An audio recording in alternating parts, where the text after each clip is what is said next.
the next concept is keys. So what are keys? Keys are columns that uniquely identify each row in the table, right? So when we have our Aadhaar card, right, or we have the passport ID, no one else in this world have the same passport ID like we have, correct? So with this, we can be identified easily. So a key is something that is there to identify a row uniquely, right? Now every table needs a key. If we do not have a key, it's really difficult for us to fetch the data. So maximum, what are the constraints that we have in Business Central for keys? So maximum we can have 40 keys per table, right? So if you are creating keys in Business Central, your first key would be your primary key, right? And the rest 39 would be your secondary keys, right? And then maximum 20 fields per key could be there. So suppose you have created first primary key. Here in combination, you can put maximum 20 keys, right? So suppose you have put number, name, address. Suppose you have put it as a combination of primary key, right? So now if the second key is there, one primary key would be there only, rest are secondary keys. So you can create it like this: name, number, address. So these two are different because their permutation is different. Another secondary key is there. You have put address first, name, number. Then these two are also different because their permutation is different, right? So this, they are saying that 20 fields per key we can have, right? So we can have primary key or secondary key. Let me show you one document also.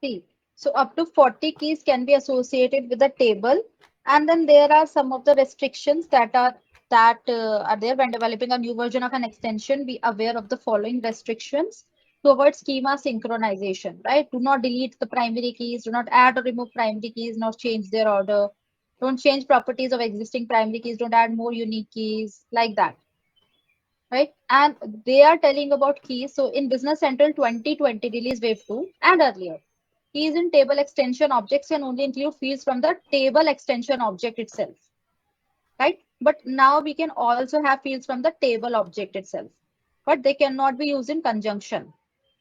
So in Business Central 2021 release wave 1, keys in table extension object can include fields from the base table itself and table extension object. However, a single key can't include fields from both the base table, right? Because they are two different tables in the SQL Server. So in other words, each key must contain field from either the base table or the table extension object. You can use the same key name in the table extension unless the key contains fields from the base table object. Okay. So these are some of the restrictions, and this is how we define keys. So we write like fields, we write fields and then field, individual. We write keys and then we write key, individual. So the first one is always the primary key, right? This is just the name and then we define the field here. The second or the other keys are the secondary keys. And the first one we put it as clustered. This is not necessary. We can put this clustered to somewhere here itself also. Clustered just means how we are saving the our data physically, right? So by default, it takes primary key as a place to sort the data and save the data, right? But we can always make secondary keys clustered also, right? Only one key would be clustered here. Others would be non-clustered. Now, one more thing was there that I wanted to tell you.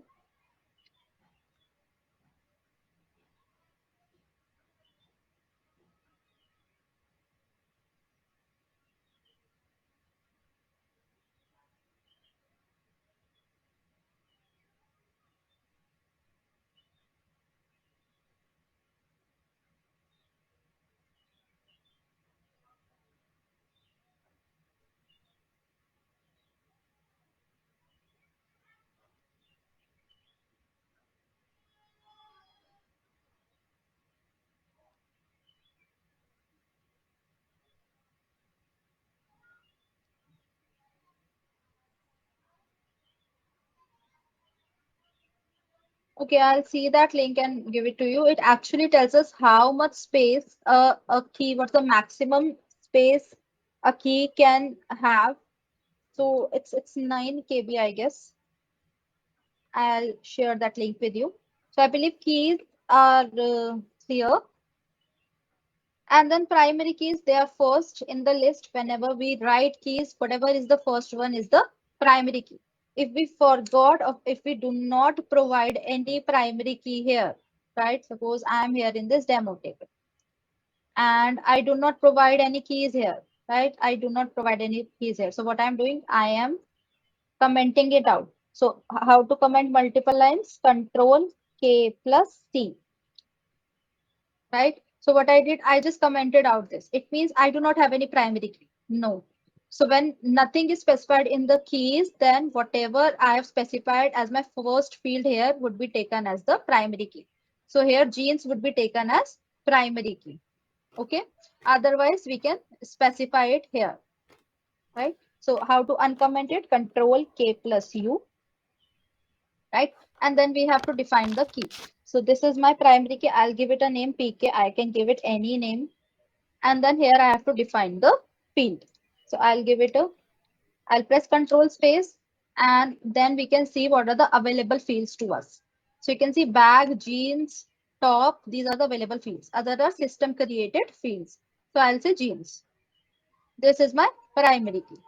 Then whatever I'll create later on would be my secondary keys, right? So I'll say SK1 and here I can give multiple fields also. So maximum 20 fields we can give in a key. So I'll say bag, comma,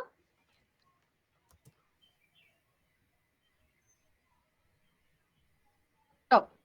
So this is my one of the field, right? And then I can create another key. Why we are creating so many keys? So that our search is faster. So it does not mean that if we provide more keys, our search would be more faster. No. So you have to provide an optimal number. So just provide 3 to 5 secondary keys, and that is fine. So let's just select T key, and I'm using code snippets to ease out my development. And I say SK2. And here, just see what I'll be doing. I'll just change the permutation of the above key. So that would behave as a different key. If I say back/top, that would be the same, right? It will throw an error. Now what's the error? See, have an identical list of fields. But if I change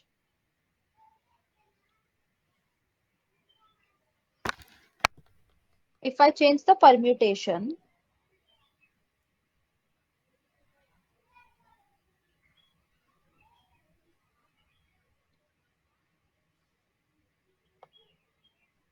I say top and then I say back.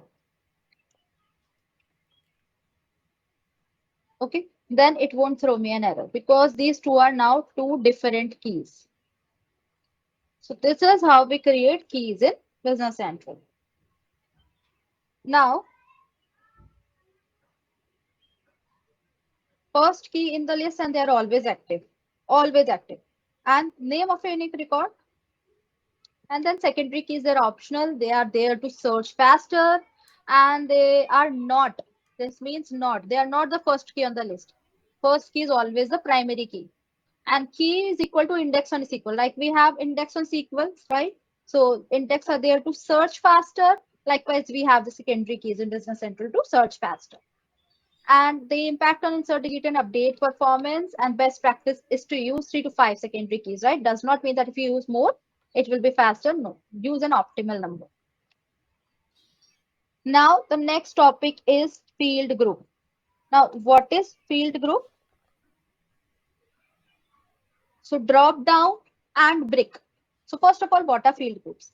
Field groups are a way to organize the data, right? So first of all, let me show you the field group, drop down and brick.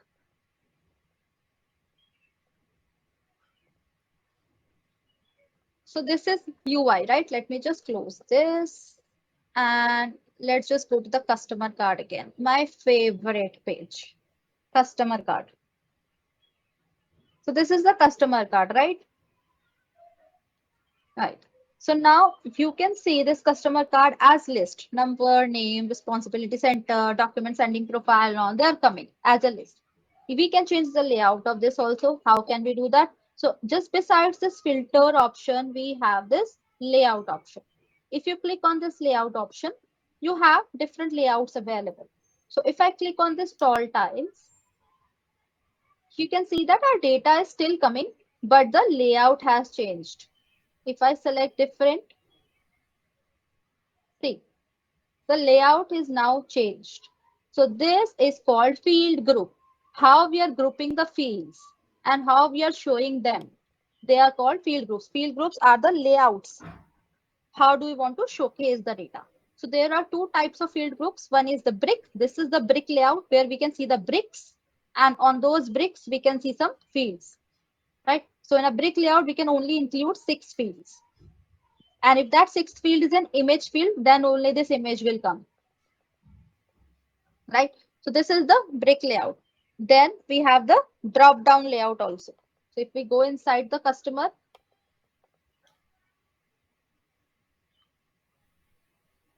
right? Not just go from here. Let's go to some sales order.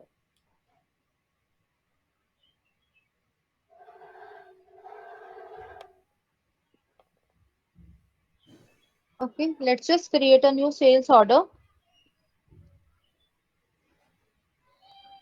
And here I'm just collapsing this fact box. And here you can see number is there, right?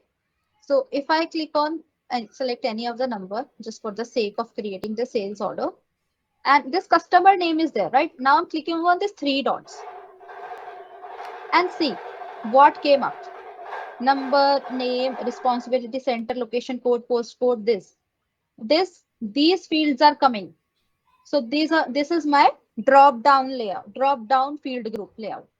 How I'm showcasing the groups of all the fields. So one is the drop down and the second one is the brick, right? By default, if you do not specify any field group, so by default, the first number key, primary key plus the first text key comes, right? Let me just see if it is there in some.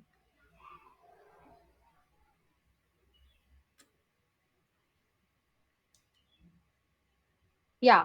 So here you can see the first primary key for this VAD business posting group. The first primary key and the first description field is coming as a field group. So by default, if you do not specify any field group, by default, this comes up. But if you specify that, then more than, see, in the payment terms code, it has been specified. So more than description, one more field is also coming. So let's just check this. This is sales order. Let's just check payment terms code. Payment terms code, I think. Let me open this.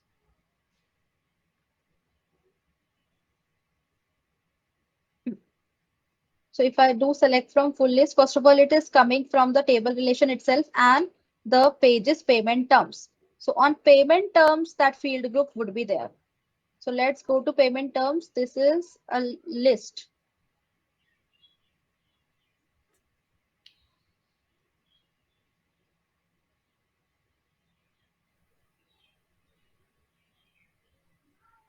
Yes, it's there. And we have to find the field groups. So I showed you field groups. They are sibling to the keys. It's not there. Oops, they are on table. I'm really very sorry.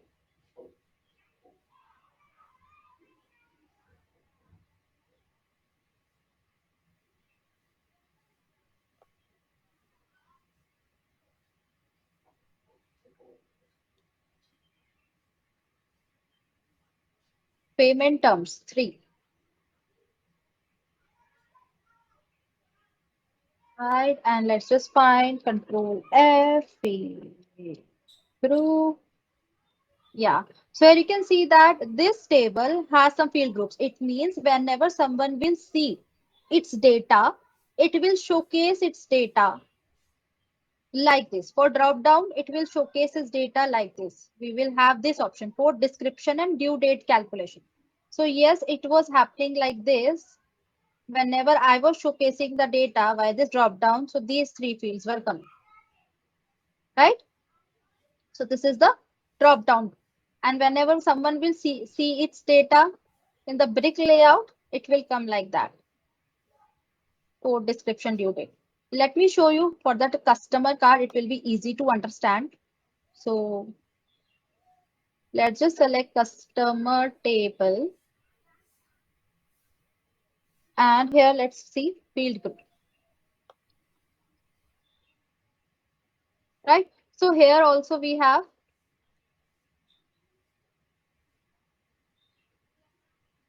two field groups. So whenever someone will click on drop down, number, name, city, postcode, phone number, contact, this should come. Let's just check it's coming. Number, name, city. I think it should not come here. No, it should come in the drop down.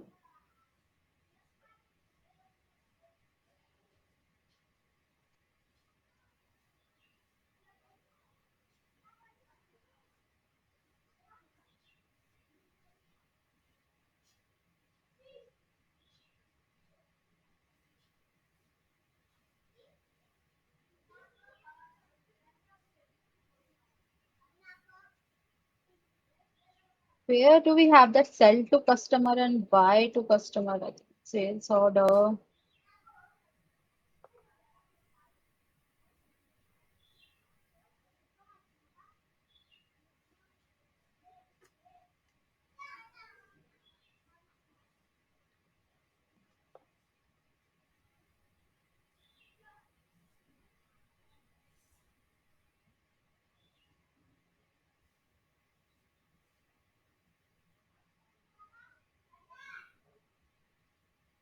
Yeah, see, number, name, city, postcode, phone number, and contact.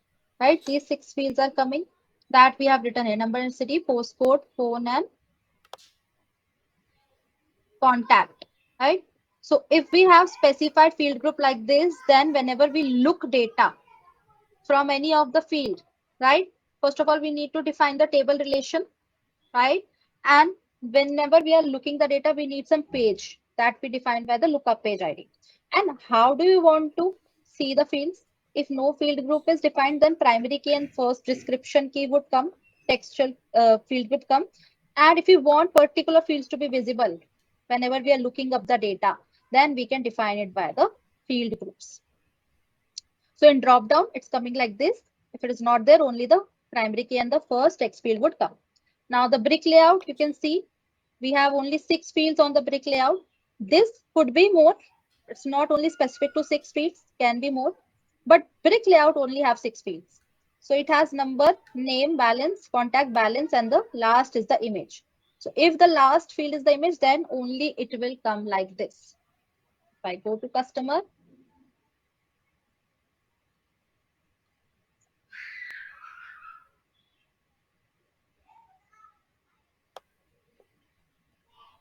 see, so only 6 fields are coming, right?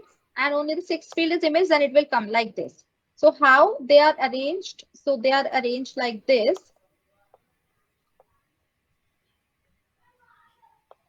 First of all, table relation drop down, number, description or name, PK were first field. But if it is defined, if we want more fields, then we can create a drop down field group. Right? Like this. I already showed you.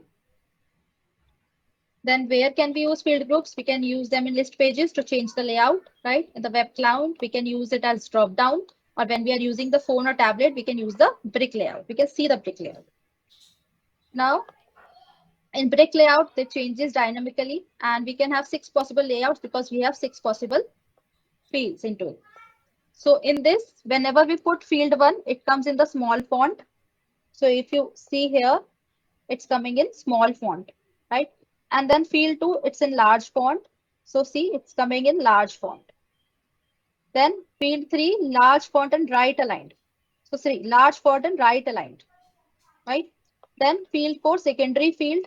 So if I go here, field 4 is the secondary field, right?